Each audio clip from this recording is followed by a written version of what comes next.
सफलता के लिए एक ही चीज चाहिए, क्या चाहिए?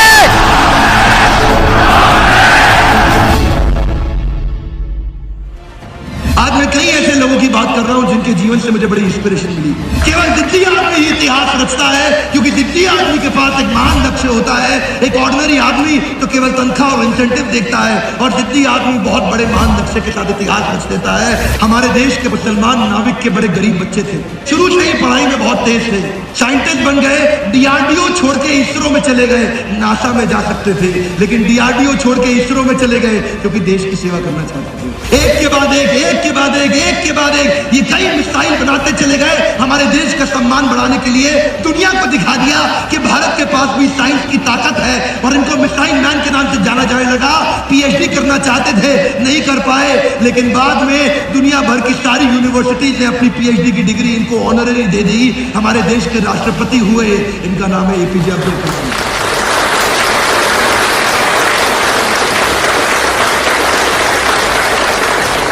उन्हीं में एक और व्यक्ति है जिनसे मुझे बहुत सीखने को मिला, जो भगवत गीता को पूरी दुनिया में लेके गए। क्योंकि मैं मानता हूं बहुत सी वेस्टर्न किताबें होंगी मोटिवेशनल, लेकिन ईस्टर्न किताब पहली भगवत गीता है जो मोटिवेशनल सेमिनार दिया गया।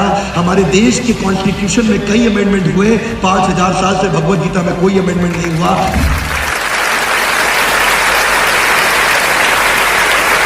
देशी भक्ति वेदांत स्वामी श्रील प्रभुपाद ये एक ऐसे व्यक्ति हैं जिन्होंने 70 साल की उम्र में, इनके गुरु का आदेश था इनके पास, 70 साल की उम्र में, जब सब लोग सोचते हैं 70 साल में रिटायर हो जाओ, ये रीट्राई करने निकले।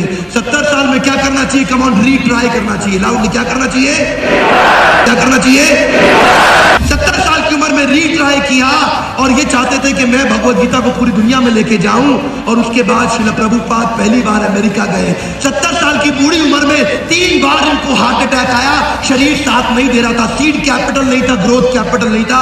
$5 हाथ में लेके गए, ना वेंचर कैपिटलिस्ट ने पैसा दिया, ना बैंक्स ने लोन दिया, ना एम्प्लॉइज थे, ना एचआर पॉलिसी थी, ना इंसेंटिव थे।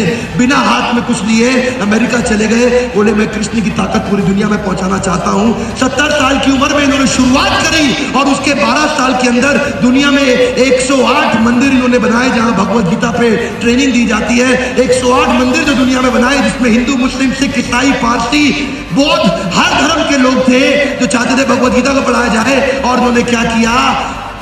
70 देश कवर कर लिए 70 साल की उम्र में। उस समय ट्रांसपोर्टेशन इतनी तेज नहीं थी, 2 घंटा सोते थे रोज, 2 घंटे से ज्यादा नहीं सोए, क्योंकि महान लक्ष्य लेके चले थे।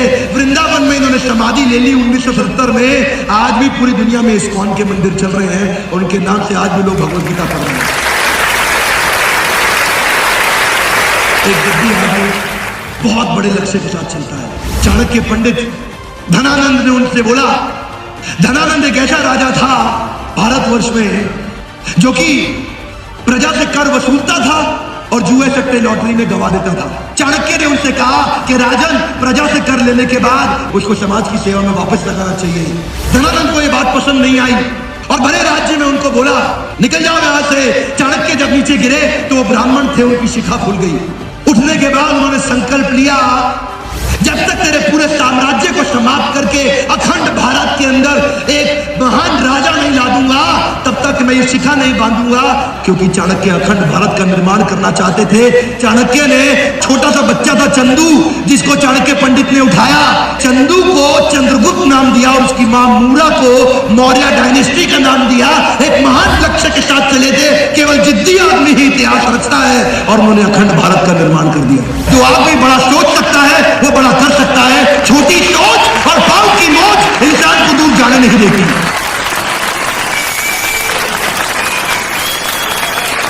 सफलता के लिए एक ही चीज चाहिए, क्या चाहिए?